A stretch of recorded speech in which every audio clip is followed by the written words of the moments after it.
the heart rate was at a normal resting rate of around about, I think it was 76.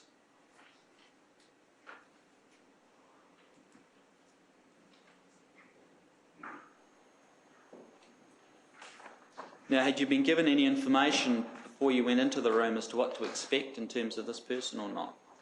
Yes, the Chief Ambulance Officer, as he rushed past me, made one comment of which he said, I think the patient was unconscious but light.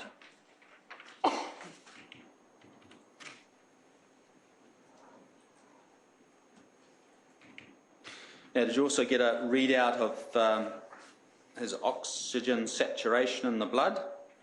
Yes, the pulse oximeter also gives a heart rate, but it also gives a number that shows the saturation of oxygen in the blood. And what did you establish in relation to that? Once again, it was consistent with that of a normal resting person of 99% saturation.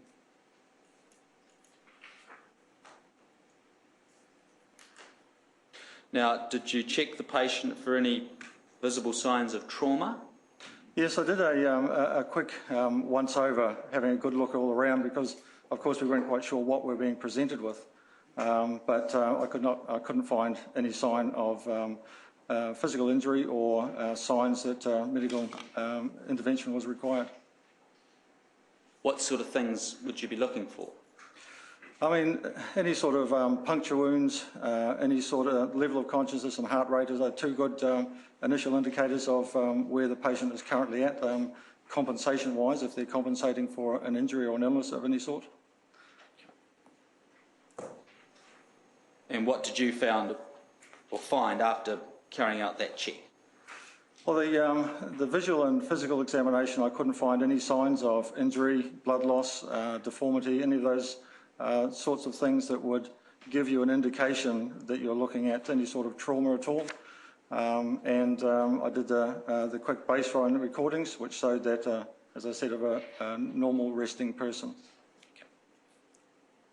I also tried to establish the level of consciousness because as the patient was presenting as if unconscious, I was able to determine that the patient, through the method of using the eyelid or reactions of the eyes to show that the patient was in actual fact quite conscious. Now, this person had their eyes closed, did they? They did, yes.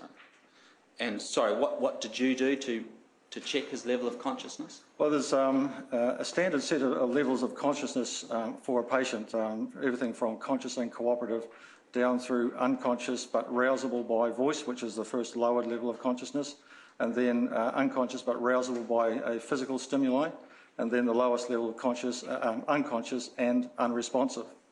The patient didn't respond to my voice, but one of the techniques I actually had was that if you were to brush a finger across the eyelashes, you get the automatic reaction of the eye from that, which is a reaction the patient can't control. And I've always used that technique because it gives me the ability to know... Just pause. Just take it a little bit slower, please. Okay. I've always... If someone's dictating, if someone's taking it down. Yeah, no, understood. It's a technique I had used for a long time because although the training that you get shows you different methods of applying a physical or painful stimuli to find that level of consciousness, I found that this particular technique allowed me to find that without the patient actually knowing that I'd found that out. So when you did this, you what, touched the patient's eyelashes, is that right? Yes, if somebody's resting with their eyes closed and you just brush your finger across the eyelashes, it will always flutter. Pause. Sorry? Did you do this on this occasion? Yes, I did. And what happened?